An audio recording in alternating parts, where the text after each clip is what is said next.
Okay, so first things first, this is the recording. This is from the playtest, where, you know, like streamers, influencers, etc. got a first look to make free advertisement for the new set. This is set 17 called Space Gods. This is actually my very first game of the set. The very first time I've played set 17. And it ended up a tuber right away, which was nice. Welcome back from vacation. Thank you, Luke. Let's finish this quickly. So I think usually when I learn a new set, the first thing I do is just go for a vertical. So I have like something that's kind of working, you know, while I'm trying to like learn all the units. Because at this point we have like no idea what anything does. Like, so I pretty much have to just like read and guess like every ability to get like an idea. Okay, what type of tank are they? What type of damage dealer? But yeah, this is the Darkstar trait. It's actually a pretty cool vertical, I would say. So if you have 2 Darkstar, you get like this thing at the left side, the black hole. And what's kind of cool about it is it gives you a 10% global execute. So every time you get a unit to 10%, it will die. I'll explain the set mechanic in a bit. Yeah, there was a new augment there based on the Paris. And Scamon, thank you for the sub. So pretty much the way the set mechanic works is that I skipped it here, but the starting encounters are gone. Okay, there's no more triple emblem start. There's no more scuttle puddle. It's awesome. I did not like starting encounter, so good riddance. And so what happens instead is that you get like, at the beginning, just like 2 space gods are shown. And they give you like a general idea of what they do. But until 2-4, they don't actually do anything. So pretty much the way I will have to do this in the future is that I will always have to like hover into 2-4 at the start of each game to show the space gods that appear this game. So I'll just have to like create a habit for that.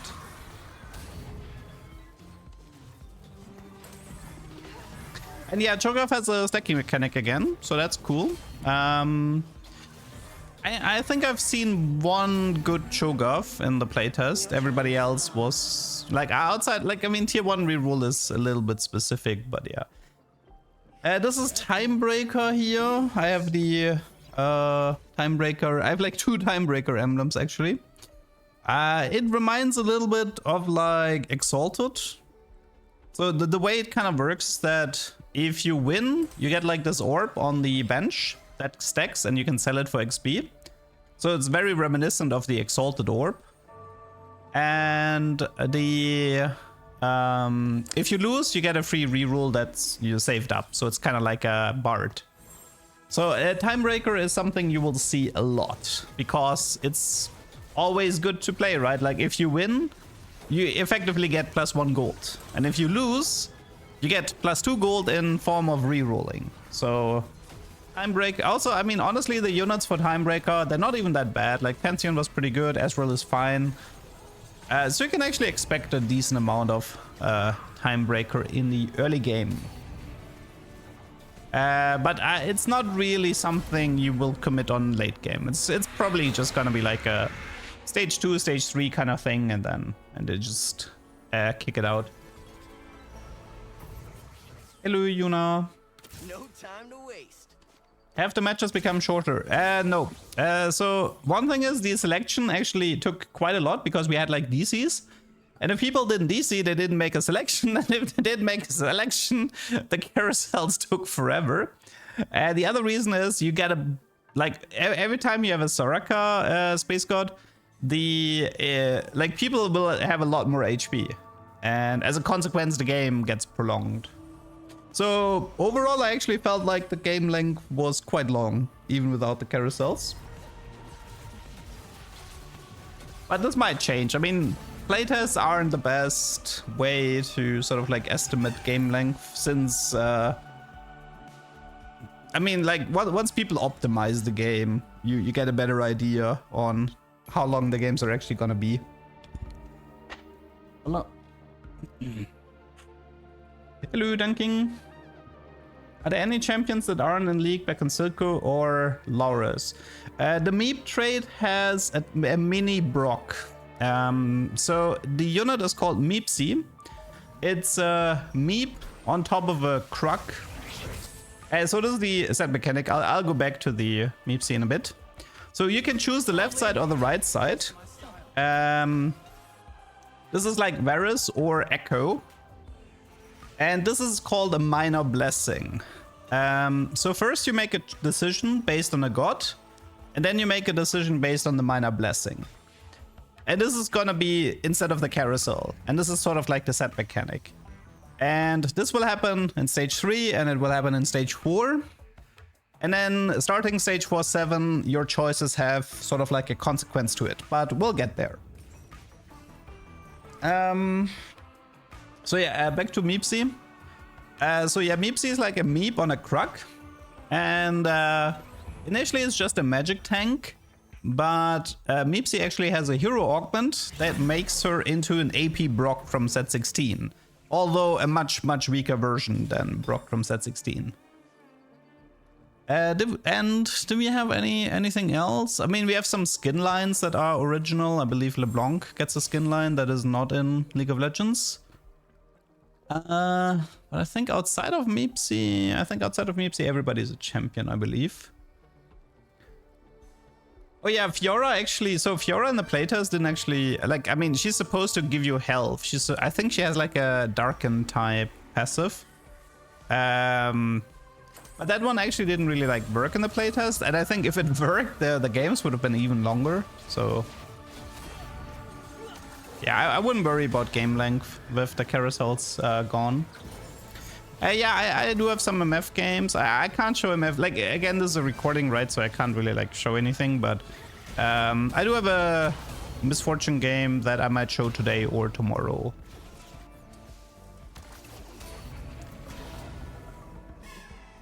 The thing, like, so the way Misfortune works is like when you place her, you can choose between 3 modes. One, like, Replicator is kind of like Mage, where you do like a double cast. But I think something that's a bit different is I think the casts pretty much happen at the same time. Channeler is like the name says. Like she channels like bullet time ability. And I think she has a third one that's Challenger. But that one is kind of like it's like a make it rain type ability. But that one didn't really feel that good. So I don't think a lot of people played Challenger Misfortune.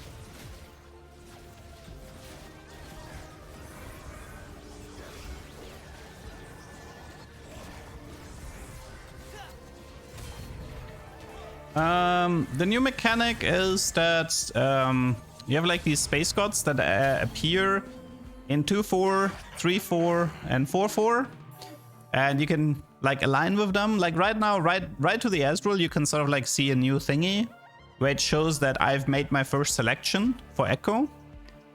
I will have to make a decision again in 3-4, and my final decision is in 4-4, and then in 4-7. It's sort of like a majority rule, so it's either 2 versus 1 or 3 versus 0. And based on the majority, I will get a 4th augment, which is, in terms of power, it's not that big of a deal. But yeah, every player will always like have a 4th augment based on the god that they've chosen the most. What are the prismatics? Darkstar has a prismatic. I think Meeps has one. Darkstar has one, Meeps has one. I believe there's a specific Stargazer one that's called the Mountain, where you actually need 11 units and 5 emblems to get it. It's pretty crazy. But you get help from the trade to get like additional emblems. You get like a Stargazer emblem every 5 rounds if you play it. So I do remember, like, let's see. We had Meeps, we had Darkstar, and we had Stargazer. There should be one or like there should be one more that I'm forgetting. Oh, maybe was it Shepherd? I don't know if Shepherd was a prismatic or not. No, I think like I know like nah, Shepherd just needed one emblem to max it out, I think.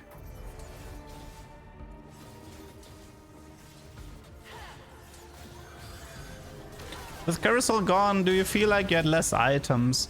So the problem is like the items are kind of randomized, and as a consequence, it felt harder to like go like so. The way it kind of works is like this.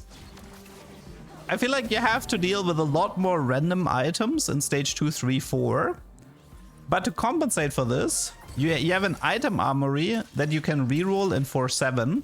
So if you're really missing some items, you can use the 4-7 item armory to finish your item build.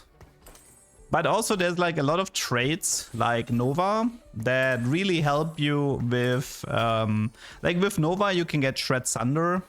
You can also get Spell Crit with Nova and stuff like this. So if you're really missing something, you can sort of like use the Nova trait to get whatever is missing in your comp. How did I get a spec there? I made a selection in 2-4. I aligned with Echo, and Echo gives me a spatula after 4 player combats. I've taken this because I have trade 2 into Pandora, and I figured that this will help me to get the Darkstar Prismatic. Will we be seeing any Prismatics in your games? Yes, you will. Briar's a 1-cost again. Yeah, I actually don't like this Briar that much. She's kind of lame compared to the previous Briar we had.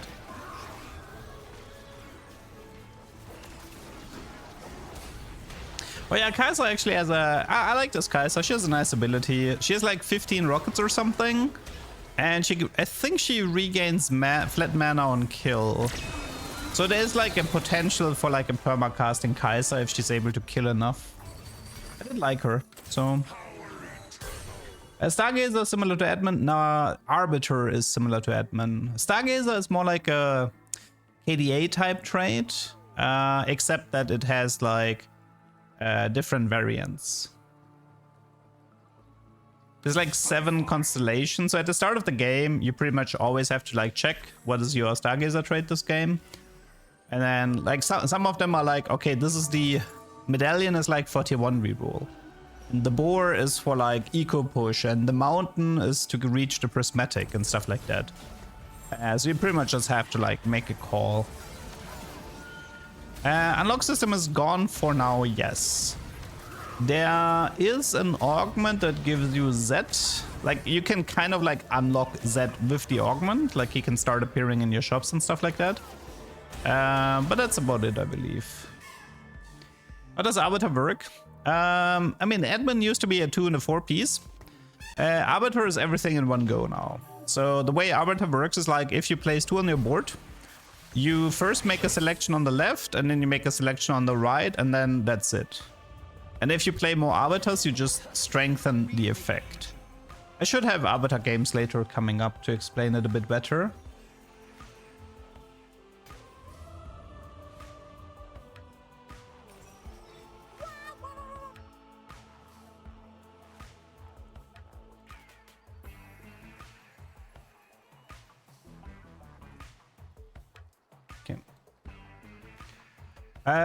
Is that Pentakill Mordekaiser? No, that's Darkstar. Darkstar Mordekaiser, Darkstar Cho'Gath. Are they cheap so you can check it early? So Leona is a 1-cost, Zoe is a 2-cost, Diana is a 3-cost, LeBlanc is a 4-cost, but the trade caps out at 3. So it's like you only need 2 to see the entire effect. So technically, Leona, Zoe, 1-cost, 2-cost, you can check at the start of the game if there's an interesting Arbiter combo you want to play, and if not, you just ditch it.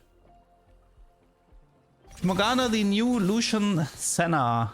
I don't think the legendaries are... Like, I mean, I don't think we have legendaries like we did in set 16. Shen is pretty relevant. Like, Shen gives like a a thingy where everybody surrounding his sword gets a buff. So Shen will be definitely, and he's Bastion as well, so Shen will see a lot of play as a filler. Morgana is more like a frontline AP carry. Graves is more like a backline AD carry, and Vex is like a backline attack speed AP carry. I don't think they actually gave any team-wide buffs, but there are plenty of ways to get team-wide buffs.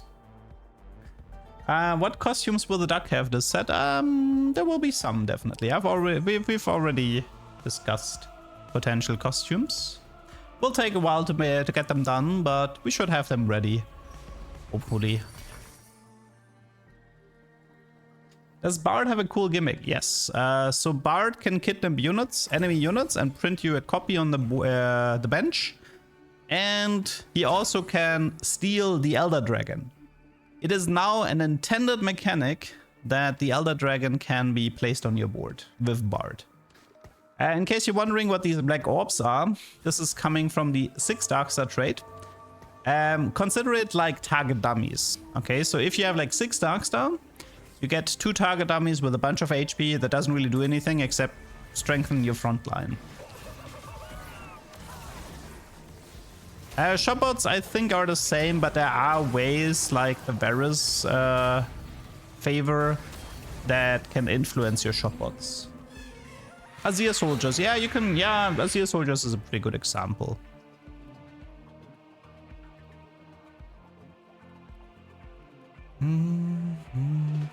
Jin's build is gonna be the same. I mean, Jin is gonna have a flat. He has this like conversion of attack speed into AD again, which means you can give him Ginzo, and Ginzo will act as an AD steroid, but you don't have to because like his base attack is the same.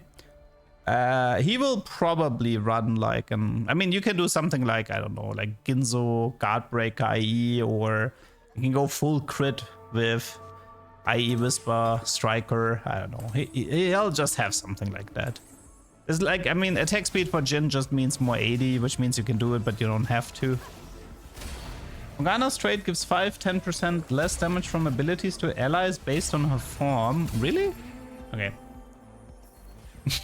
It is hard if you don't have a team builder to like check in, you know, like without being in a game, like it is so difficult if you don't have like a team builder to work with to properly go over what the different units are doing.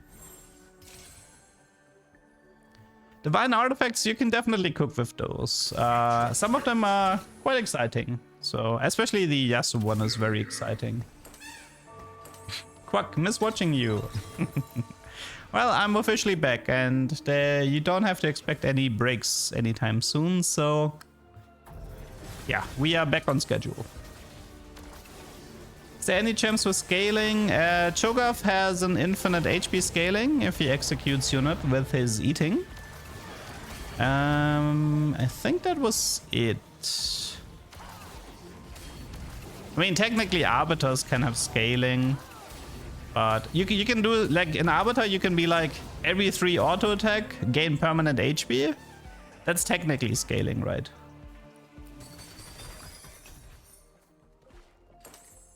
Do you think it's reroll heavy or tempo heavy? I think it's very similar to the current version of set 16, which is that there are some tier 3 rerolls and there's level 9 rush legendaries. And from what I've seen, the hero augments were fairly weak, and tier 1 reroll only really made sense with the one Stargazer thing. With like the medallion. Outside of that, I don't know. Maybe there will be a meme comp with Cho 3-star, but I wouldn't keep my hopes up. I think it's gonna be, in terms of playstyle, similar to what we have right now in 16, which means like the tier 3 units were decent. You know, there was a lot of tier 3 units that were very legit, like Misfortune and Rast and stuff like that. So we will definitely see tier 3 reroll.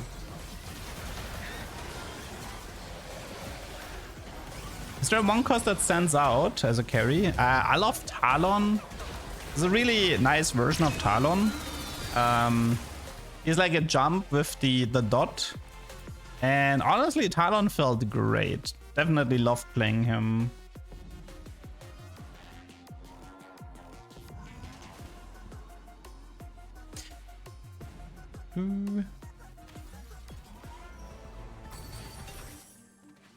This is live or pre-recorded. This is a recording.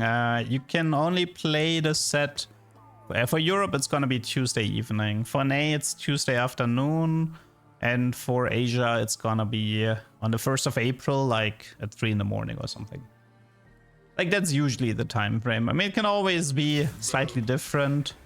But as far as I know, I don't think there was any, like, holiday or whatever coming.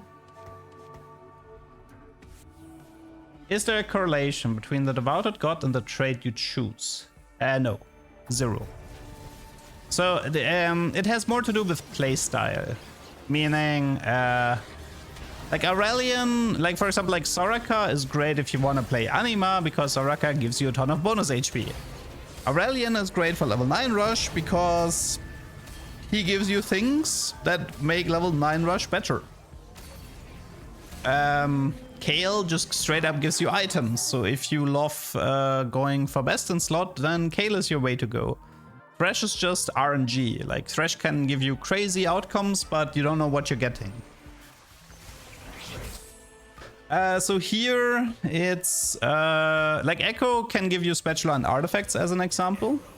Yes, I did not take the artifact here. I wanted to finish some of my Darkside units. Because I was actually thinking about doing Kaiser 3 here, but maybe I just wanted Ras 2-star. I don't know. There was a reason behind my decision here, but I also thought it would be funny if I don't take an artifact. I think at this point I didn't know about divine artifacts, right? Yeah. No, listen. Divine artifacts are actually kind of cool, but at this point I was not aware that divine artifacts are a thing. So I would probably not do this decision again.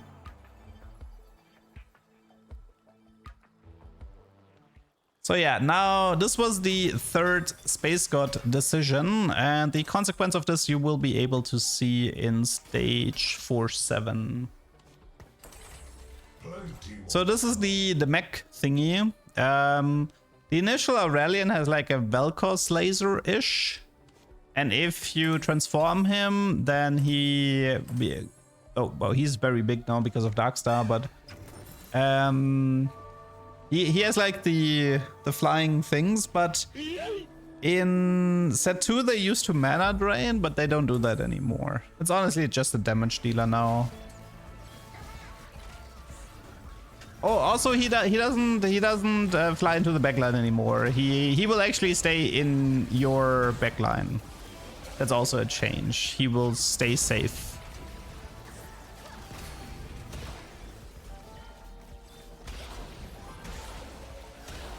Yeah, my first thought when I saw the splash shots, I was like, well, this is like I know Bort is a really big Hades fan, so I was like, did Bort tell them to make it look like Hades?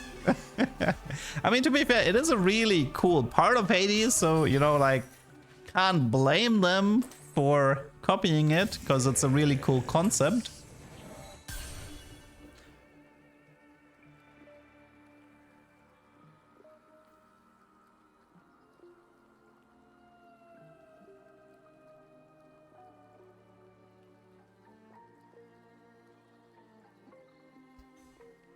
Any 4-cost CC tanks? This set is a lot less CC heavy than other sets. I think you can actually get away without Eon and without QSS. I think the tier 4 CC tank is supposed to be Nunu. We might be able to see him later, but I was not impressed with Nunu's ability at all. Why does the quality only go to 720p? I believe you're using an ad blocker. I heard somebody say that Twitch, as a consequence of people using ad blockers, they limit you to 720. I mean, just to confirm it, Like, turn off the ad blocker, press F5, and then see if you get a 1080 option. But to be fair, I'm also dual streaming on YouTube, right? So that's an alternative. Okay, so the way this is part of the set mechanic here. So you can get like you can reroll this armory by force of will. And max is 720 with it off. Wait, really? Oh no. Why is the quality so low then? I might have to restart the stream after. Maybe something messed with my settings. Oh no. I mean, we're too deep in now, but I'll check the next game to see what is going on there. Does YouTube have the same problem? Can somebody on YouTube tell me if they also? You have 1440 on YouTube. Wait, what? Why is it a Twitch issue then? Strange. Because like the thing is like YouTube is copying the Twitch stream, which and if YouTube has 2K, why would Twitch have only 720? That doesn't make sense. Strange. Are we getting custom Duxer sets? Yes, we are. Okay. Okay, is there anything worth mentioning right now? Oh yeah, right, the thing at 4-7. So the way it works is like you get like 3 things, which is like either items or gold. And then you always get a 4th augment. Now that 4th augment is based on who you aligned with. So I made 2 choices for Echo and 1 for Varus. Therefore, I get the Echo Blessing. The Echo Blessing is always the Anomaly. The Anomaly itself is like a placeable items that has different effects based on who gets it. So a tank gets like 1000 HP and stuff like that. So there are 9 space gods, which means there are 9 blessings. So you always know which blessing you get. Okay, so this is let me explain something here regarding the Darkstar Prismatic. So the Darkstar Prismatic, it's split into 2 parts. Part 1 is that the moment you activate it, all your champions become like huge and get more stats. But to get the actual prismatic effect, you need level 10. So you can think of it like you get a huge combat buff to help you reach 10, but you don't get the auto win until you're level 10. So this is sort of like because it's like it caps out at 9, right? Like this is like a way for Riot to balance it, that people don't get an auto win on level 9 because they high rolled the emblems. You still need the level 10. Aurelian I sold because he wasn't doing enough. I think Darkstar's triple emblem, if I'm not mistaken. I think you need 3 emblems for Darkstar to function. So it's not easy. I mean, I had Trade Tree with Pandora and a spatula from the Echo choice in 2-4. And that's the only way I got it. So it is not easy. The thing is like since there's no more carousels, and as far as I know, only Echo can give you a spatula. This means I think you will actually see a lot less spatulas and frying pans in your games, like a lot less.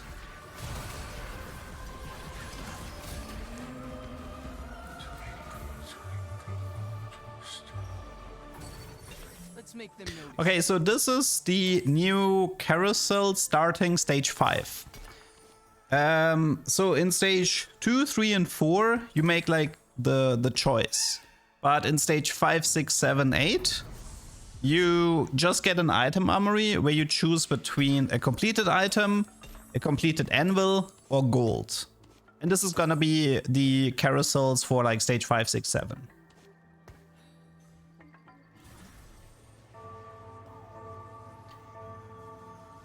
There is a guy in the lobby that could actually beat me right now. But I haven't been facing him yet. Is there a unit that is Vanguard, Marauder, and Voyager? No.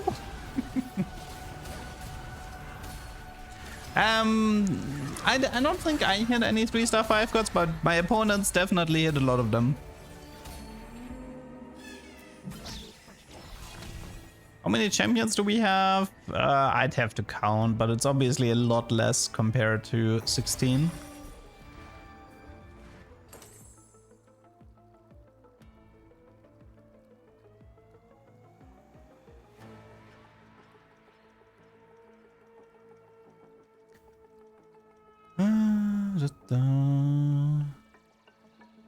And my opponent also has 9 Darkstar. Yay! Well, at least you get to see what happens if 9 Darkstar faces 9 Darkstar. This is why I said that I could lose. Because he already has the level 10 Prismatic.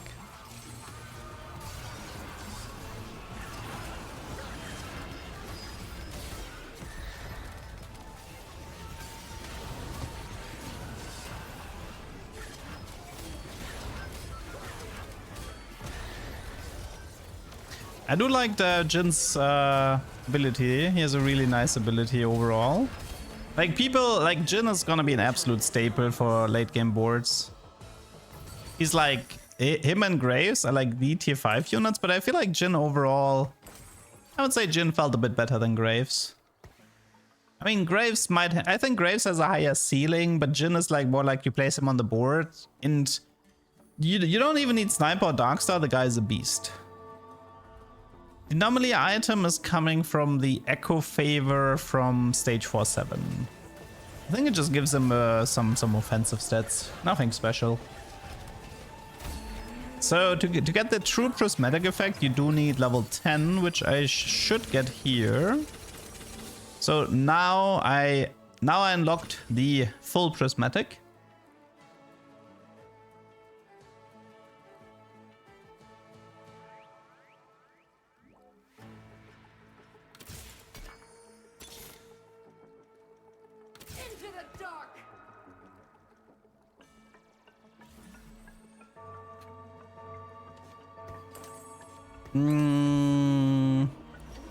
And I think he was he the other? No, he's a different guy, right? So here, this is what happens. You have like this black orb coming from the left side. And when it hits the middle, every single unit, I mean, my units get pushed to the side in a circle. And the enemy units get like sucked in. And they die piece by piece until you win the fight, right? So this is the 9 Darkstar Prismatic.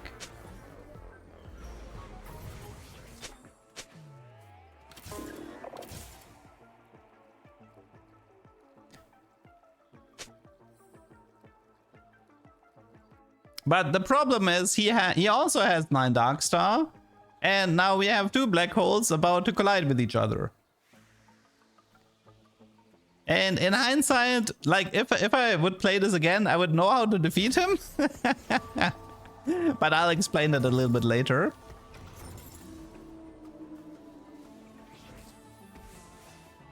So yeah, now his black hole is coming from the other side. They are about to collapse and pew! So now every single unit is getting sucked in. So I actually asked Riot, how is this decided? Like, who gets to win and why? And the reasoning is who has more units. So if you kill more of his units than he kills yours, you win the fight. Like, so let's say the timer is up and everybody gets sucked in. If I have 7 units and he has 6 units, I win. But there's another problem that I didn't know, because remember, this is my first game of the set. Blitzcrank has an invincibility mechanic where he drops aggro and he regens and stuff like this and he can't be killed. I didn't know that. It's coming from the party animal trait. So what will effectively happen in this game is, because he has Blitzcrank, he keeps winning the fights. Because if you pay close attention, you can actually see his Blitzcrank is staying alive most of the time. Like, I think in this fight I actually will win, because if I can proc his Blitzcrank passive, this is from Graves in case you're wondering, this is like an upgrade mechanic where you can make make Graves stronger and stronger. But yeah, like in pretty much what I should be doing is you should be buying Blitzcranks. I should be playing Blitzcrank instead of Ben, and I should add more Blitzcranks and stuff like that. And that would help me win the fight. But I didn't know that, so... I guess, well, now all the fights are literally just gonna be Darkstar mirrors. I wanted to go for a 3-star legendary, but the problem is he's playing like...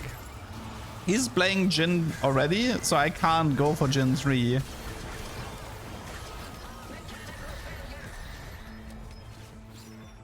At least visually it kind of looks cool.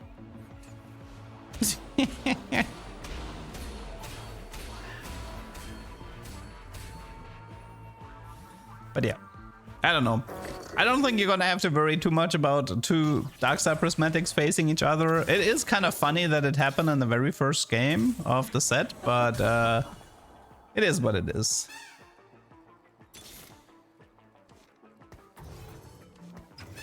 I don't know. I don't think I would call this mechanic Legends. I know some people are like, oh, Legends came back, but I think this feels closer to Encounters than to Legends. Because if you really think about it, what Legends did was it gave you control over augment RNG. And Space Gods don't do that. Space Gods is more like Encounter. You make a choice and you get a like reward for it. Whereas Legend was like, hey, you get a guaranteed augment, right? So I still feel like the Legend mechanic is quite different to the Space God mechanic.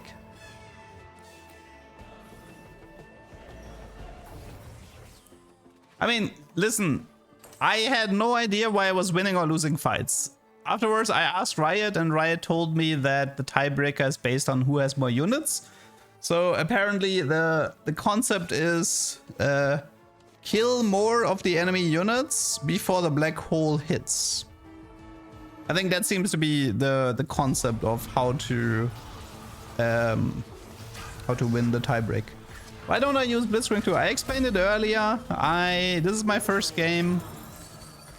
I think I was going for... I wanted to go for Graves 3-star here because of the double duplicator. I think that was initially my game plan. But I had to give up on that.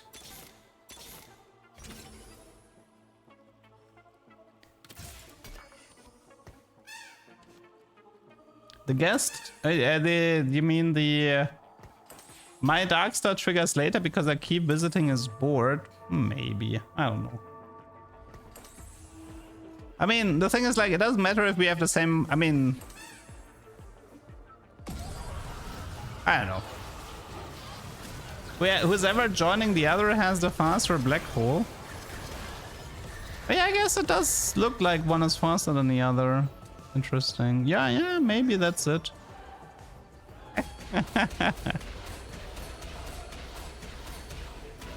But I keep losing! I keep losing! That stupid Blitzcrank, man. That stupid Blitzcrank keeps surviving because of his passive.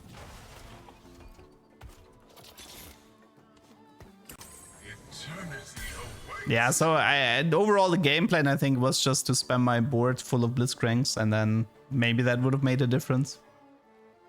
But yeah, it is what it is. And that was Night Darkstar versus Night Darkstar. We did hit stage 7 too, and quite frankly, if I had won a few more fights, we could have prolonged this game even more. No, Karthus is not in the new set. I don't think he has any space themes.